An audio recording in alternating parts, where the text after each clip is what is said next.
All right, we'll get started. So, hi everyone, my name is Moshe Shadmon, and I'm the founder and CEO of a company called AnyLog. With me, Ori, he's the product manager. We have a project under the Linux Foundation. It's called EdgeLake. And I'll talk to you today about how EdgeLake enables federated learning. So on the agenda, we'll have an introduction to EdgeLake. I'll talk just a little bit about EdgeLake. There is another session at 2:25 today where I'll go over all the details there, and it would be kind of introduction to EdgeLake, but I'll touch just a few things there. I'll focus today about federated learning, what is federated learning, and how we enable it. We'll talk about the challenges that federated learning has, and we'll show how we enable it. We'll show you also a live demo, how federated learning can be deployed and be supported by EdgeLake as a platform. So just a few words about EdgeLake. So on the left side, we see how edge data is managed today. And if you look, that's how, regardless of what you're using, you would take the data which is being generated from sensors and PLCs and capture it at some edge nodes. And from there, the data would start a journey to the cloud. Only when it reaches the cloud, it would be hosted in databases, and only then it could service the applications. Whether we do that for training or for just predictive maintenance or for some applications that needs the data, this is the flow. That's how companies work today. On the right side, we show how EdgeLake manages the data, which is completely different than the current model. With EdgeLake, data remains in place. So the starting point is the same. Edge nodes capture the data, but rather than centralizing the data remains in place. And then when the data is needed, it is being pulled to the node that needs the data. And from there, it is being serviced up to the application, very much like Napster, right? Under the hoods, data flows from the edges to the applications. This is more real time, and the applications, by the way, don't see any different. They see a unified, organized database. They would see exactly what they would see in the cloud, but the data remains at the edge. And this is much more efficient, much more scalable, and obviously much more cost-effective. But again, all the details, how that works, that would be at the session at 2:25. So let's go back to federated learning. So this is a slide that was done by Intel, right? Not by AnyLog and it describes the difference between federated learning and conventional training. And you could see the similarity to what I showed you before about EdgeLake, and that's at a very high level. There is a huge synergy between federated learning and EdgeLake. But Intel shows when you want to do, without federated learning, obviously data is being captured at all the edge nodes, and their examples are of hospitals. And by the way, I'll show you a demo of that was deployed in a hospital. But on the left side, we see how training is being done today. You have to take all the data to some centralized location. And obviously, that's a huge problem for many reasons. But the main ones are, if you want to keep your data private, and hospital is a great use case, you cannot give the data to a third party. You cannot share your data. You have to keep it private. It doesn't work here. You have to centralize the data, bring all the data sets to a centralized location, and there do the training. And on the right side, you could see how federated learning is done. So in federated learning, you keep the data private. You don't move the data. What's being moved are the models. Each one of the hospitals, in this case, does the training on its local data. And when he finished the training, he would push the model to some centralized location where at the centralized location would act like an aggregator that would join all the models together and create a complete model that represents, in this example, the 3 hospitals. So merging the models, only the model is moving around, not the data. The data remains completely private. So there is a question, why federated learning hasn't been adopted?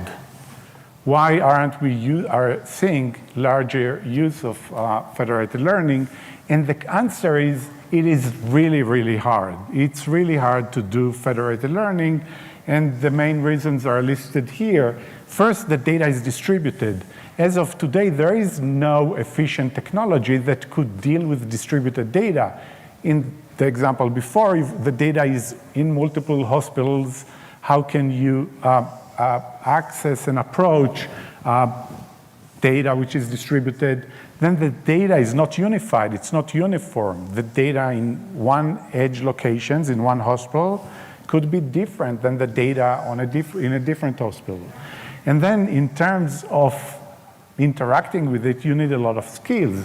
People need to understand distributed systems and networking and database and cryptography and obviously machine learning. Bringing all this knowledge together is not something that most companies could do. And then there is operational complexity. The infrastructure is distributed, which is an issue, right? You don't have in the cloud, everything is organized in a single place. You could control it. Here, your resources are in different places. You need an aggregator. You need a unique function that would bring the things together. You need to deploy federated learning on the edge nodes, on devices, and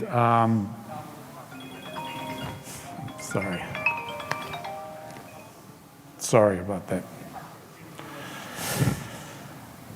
And then it's really hard to scale it. So if you have 1 or 2 edge nodes that does the federated learning, maybe, but this could scale to 10, 100, 1,000. Think about 1,000 different edge nodes that need to synchronize and communicate. This is really, really hard. So on paper, in universities, it looks great. You just join the models. But in practice, it is really, really hard to do. And I'll show you now how we could overcome all those issues. And I'll show you a demo that it also works. It's not just a nice story. All right, so let's talk about federated learning in the context of what we'll be showing you today, and in particular, EdgeLake is the platform to enable it. So the first thing to know about EdgeLake, it's a completely decentralized architecture. There is no centralization, and in the case of federated learning, the training happens on the local nodes instead of a centralized server. So EdgeLake would take care for you. It would bring a platform that would enable the federated learning at the edge. Then privacy and security are completely inherently maintained by EdgeLake. And the reason is, first, data remains in place. It doesn't move. And then the second thing is only the models, and we'll show you in the demo, only the models would be moved to be aggregated. The third thing, which is really interesting, it's all plug and play. So you don't need to bring experts on those within these different domains. It's all built into the platform.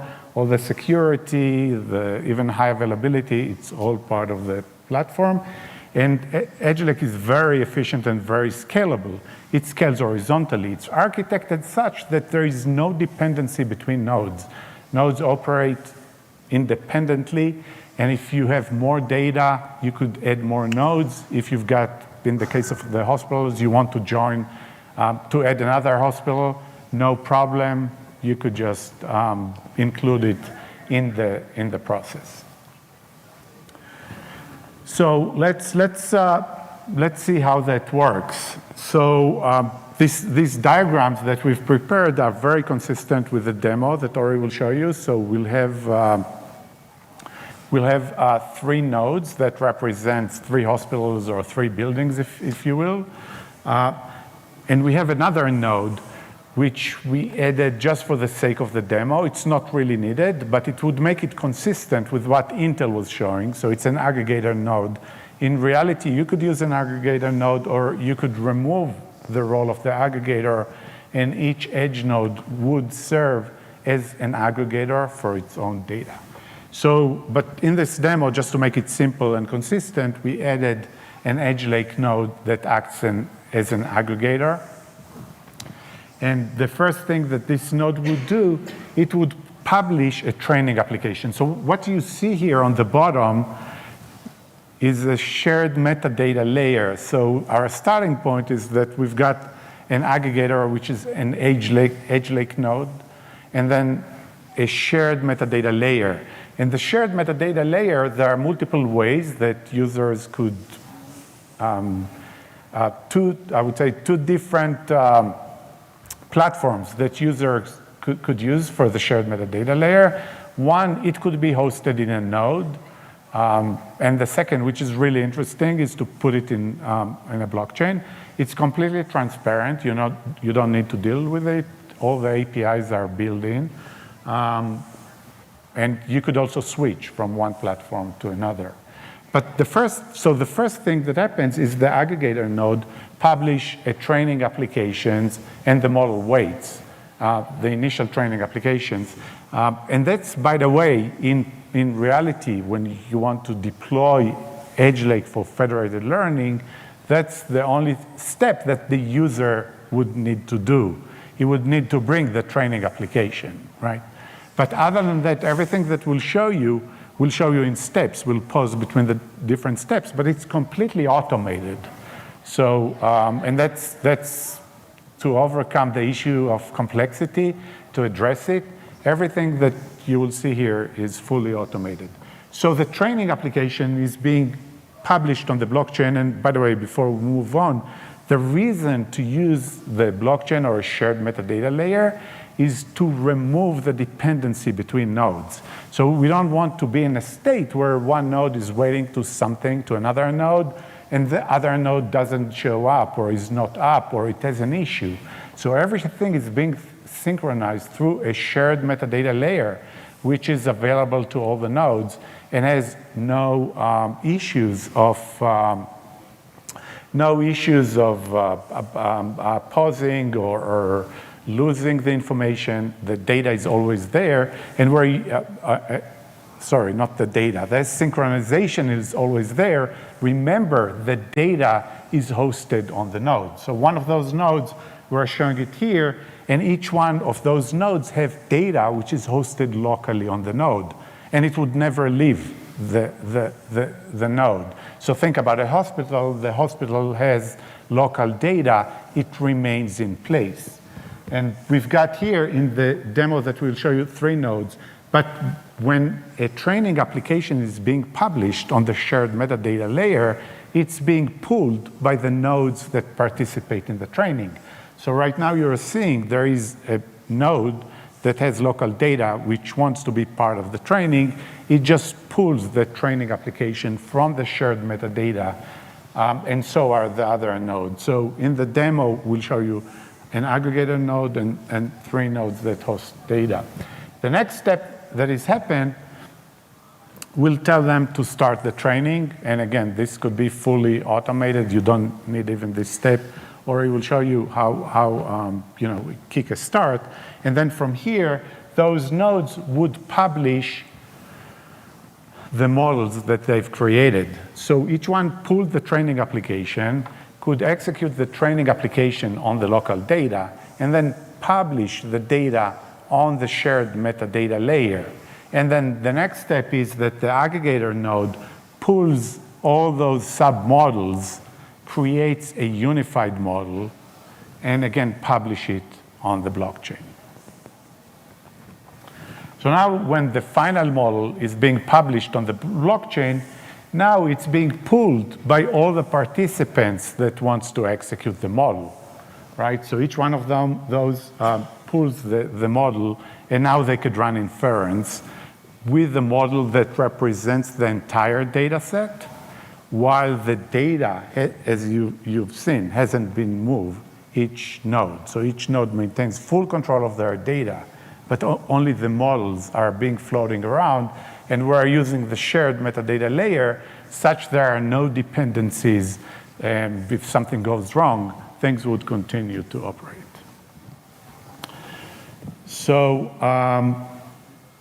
if you go to the next, so from here, when all those nodes at the edge pulled the complete model, they could do inference. So we'll show you, we'll put inputs into the nodes, and then you'll get the outputs. So, and I'm showing this slide again because that's the only thing which is kind of user responsibility. So if you deploy EdgeLake on your edge, then all you need to do is publish the training application, everything that I showed you here step by step. And we also do step by step in the demo so it will be clear and wouldn't just have one process that runs. But in reality, if you deploy it, all you need to do is publish the training application. All the rest is automated. So again, the story is hospital with multiple units or buildings with multiple units, and we're trying to optimize energy usage there. So each node is equipped with sensors to monitor the temperature and air quality. And so we would be able to predict what would be the temperature in half an hour from now, so we could optimize the heating and save costs. By the way, this use case was done by an integrator that is using us. He's an integrator called Win.io. He's in Europe, and this is a live, real deployment that is done in hospitals and buildings to optimize energy usage. And in the demo here, in practice, there are more nodes, but here in the demo, we'll have 3 nodes that host data locally. And each unit, what's unique here is each unit operates completely independent. There is no cloud. They don't need there is no dependency on anything else. One node functions as an aggregator. And like I said before, we did that just to make it clear and simple. In reality, each edge node could act as an aggregator of its own, on its own. So we don't even need the aggregator role. And in terms of the data management, each unit manages its data, and the shared metadata on the blockchain ensures the synchronization. It's all done in a secure way using cryptography. It's very, very secure, much more secure than the cloud. And then in each unit, a machine learning model is used to derive insights. And each edge nodes could do local inference. So before we go to the demo, 2 more slides, which is this one. So the goal here is to optimize energy. We want to predict what would be the temperature in 15, 30 minutes from now, so we could optimize all the sensors and the equipment. We'll have 3 edge nodes and 1 aggregator, and the data, the input, is actuator state, CO2 level, event count, humidity, switch status, and obviously the current temperature. That would be the input. That's the information that is being collected on each one of those edge nodes. And the model that they are using is long short-term model. And again, this came from Win.io, which have deployed that in some hospitals and buildings in Europe. All right, so before I'll show you the demo, let's again summarize what would happen here, because you would be soon looking at Linux screens and scripts, but just to make it clear, so the training application is being published first on the shared metadata. This is in green because this is the only step that the user needs to do. All the rest are in yellow, they're automated. the edge nodes queries the training applications and the model weights from the shared metadata from the blockchain and generate submodels. So each one generates submodel. Then each edge node publishes the submodels, and then the aggregator node aggregates all the submodel to a unified model, and then we'll show you that edge inference could run on those nodes. So Ori, you could run the demo from here. Sure. Hi, everyone. So I'll start off by showing you the network really quickly. So we have, the first thing I'm doing on EdgeLake is to make sure the nodes are up. Yeah, so, and again, we'll show you more in the next session at 2:25 how EdgeLake operates, so we'll talk about it. But what you see here is the nodes that are participating in the EdgeLake network right now, and you could see 3 operator nodes. So he issued a query or request to the network, tell me who's participating in it, and he got the reply. From the network, we've got 3 edge nodes that would host the data and do the training, and 1 aggregator node. And just so you guys are aware, this is a sample of the data. So you see you have insert timestamp, actuator value, CO2 value, number of events, humidity, temperature, so on and so forth. Now what I'm going to do is I'm going to start the aggregator process. And so we will initiate the process, and you can see on the system that it's initializing the 3 nodes, and once that's done, it should say successfully initialized. Initialized successfully. And so the system is now up and we're ready to start the training. The next step, or actually we need to wait a second, sorry. You see initialize the nodes, you can see the 3 nodes. Yeah, those 3 IPs are the 3 operator nodes that registered themselves on the shared metadata layer, so we could see them, that they would participate in the training process. So now I'm going to start the training. And now if I go into one of the nodes,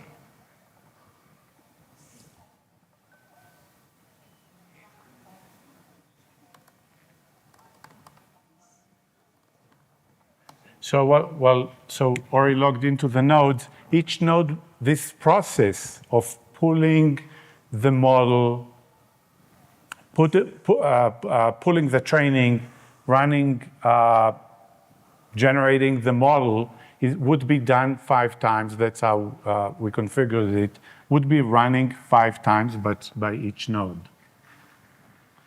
So if we give it a moment. Here you see this is the first iteration. Yeah, the horizontal line is iteration. So a model was published on the blockchain. Every green line, it was pulled by the node. The node would do the training. Once the training is done, it would publish a new submodel on the blockchain. This would be pulled by the aggregator node from all those 3 nodes. The aggregator would create a complete model, publish it on the blockchain, and then each one of those 3 nodes would read the complete model and do the training again. And this would happen 5 times. And so now we would try to run check the accuracy of the data.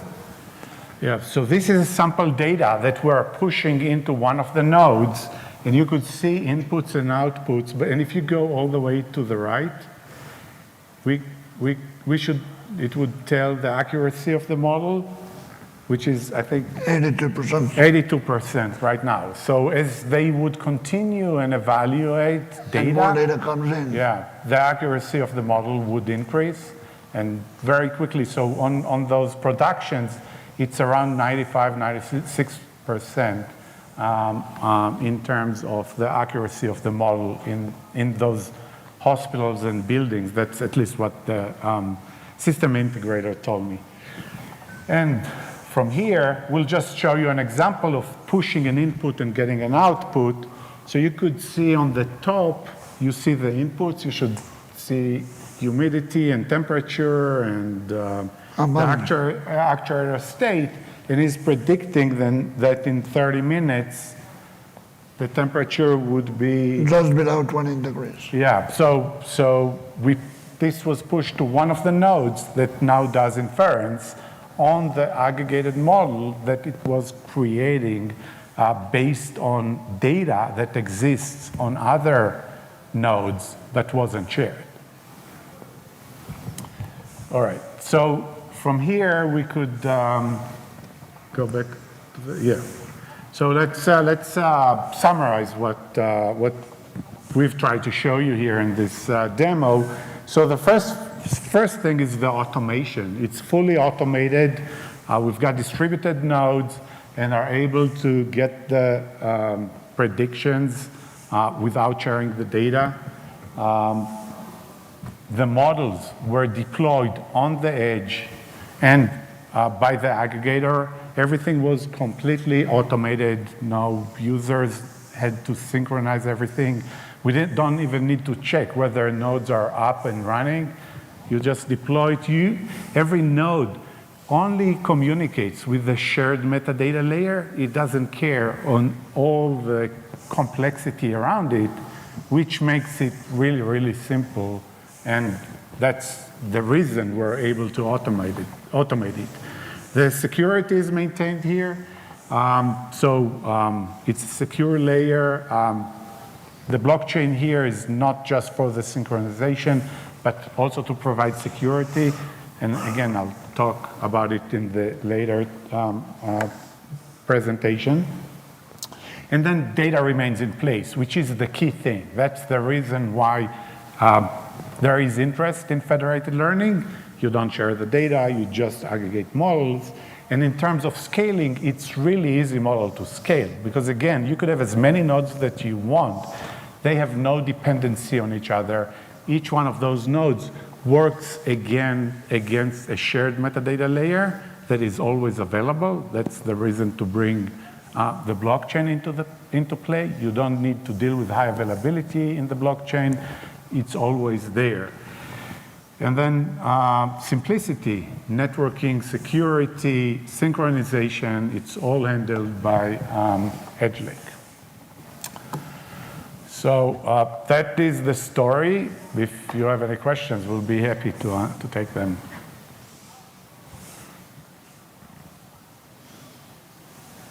Yes, please. Since the model is trained on multiple devices, were there any specific hardware requirements for training the model?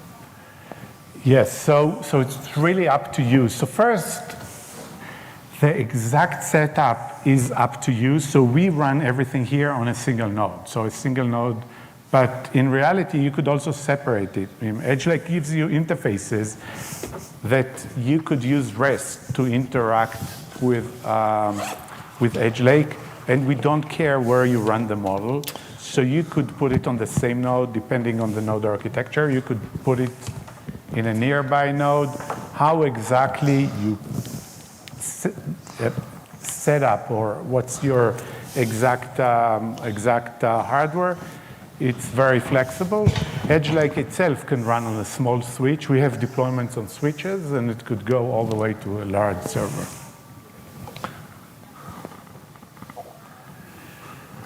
Any? Yeah. Real world examples. How much adoption are you seeing? Are you just on the beginning of adoption curve, or are you seeing large scale deployments in these multiple nodes, diverse locations? We see just the start of it. Let's say the starting point of EdgeLake is a platform to manage data at the edge without the cloud. And we see a lot of interest in that. The interest in AI is kind of just now starting to gear up. So we don't see a lot. There are two topics. I mean, we will not give a talk about it in this conference. There is another topic which is really interesting in the context of AI in EdgeLake, which is agentic AI. So lots of things that needs to make decisions, and they need the data. And here, you need the data at the edge. I'll talk a little bit about it in my next presentation, but again, this is just starting. We see a few that play with it, experiment with it. This is this integrator that deployed it in hospitals and buildings. I think there is just another one that we've seen that took it to other real deployments. The others that we see are doing more of a POC.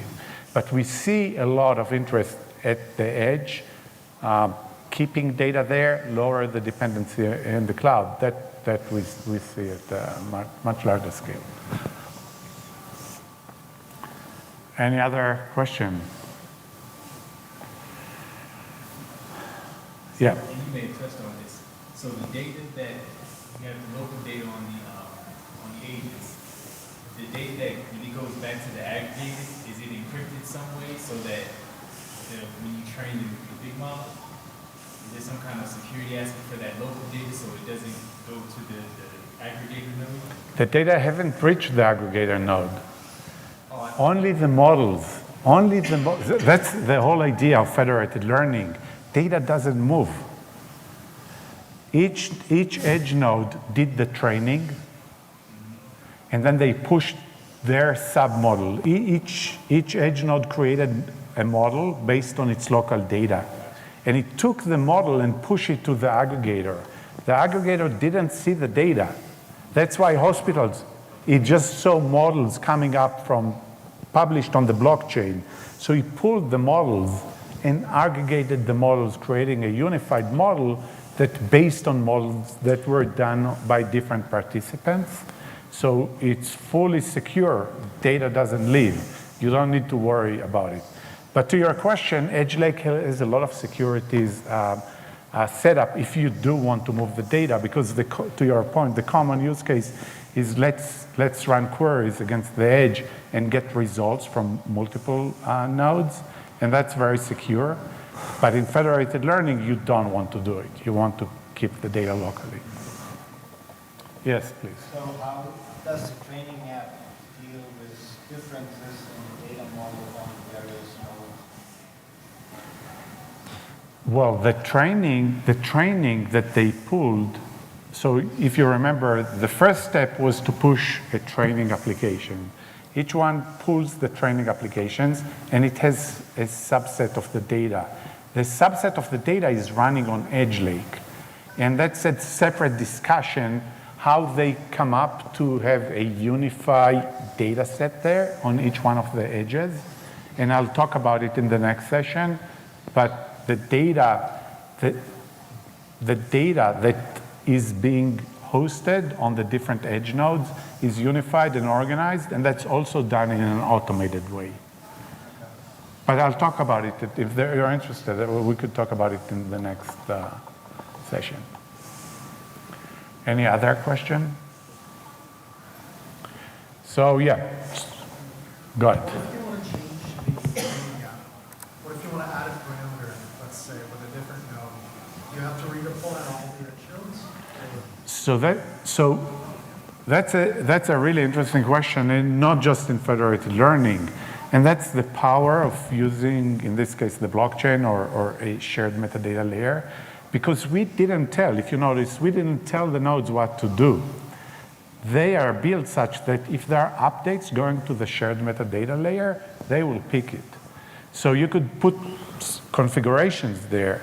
So EdgeLake is built such you could absorb we call it policies, which are published on the blockchain, and policies could have whatever info that you want.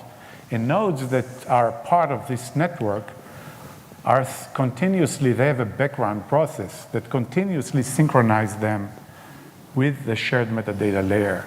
So you are in a situation where if you want to make changes in your nodes, you don't need to go to the nodes.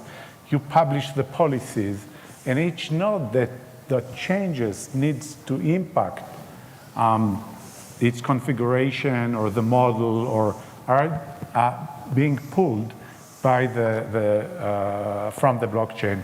And that's really key, because one of the problems is that when you have a setup with thousands of nodes, you don't want to go to each individual node and make changes. Here, using a single place, you could impact and manage and control thousands and thousands of nodes. So on my next lecture, we will show you a live demo of a city. It would be really interesting. We'll show you a live demo. So this was something that we ran on our instances. The next demo is I'll include in the presentation a use case where a city in Kansas, a city called Sabetha, is managing all their infrastructure using EdgeLake. So they are managing the water, the wastewater, the electricity in the city. Nothing goes to the cloud. And it's really simple. They create a virtual layer that looks like a cloud, and they interact with the data this way. Again, everything is plug and play. So I think it's a really cool thing to show. It will be live.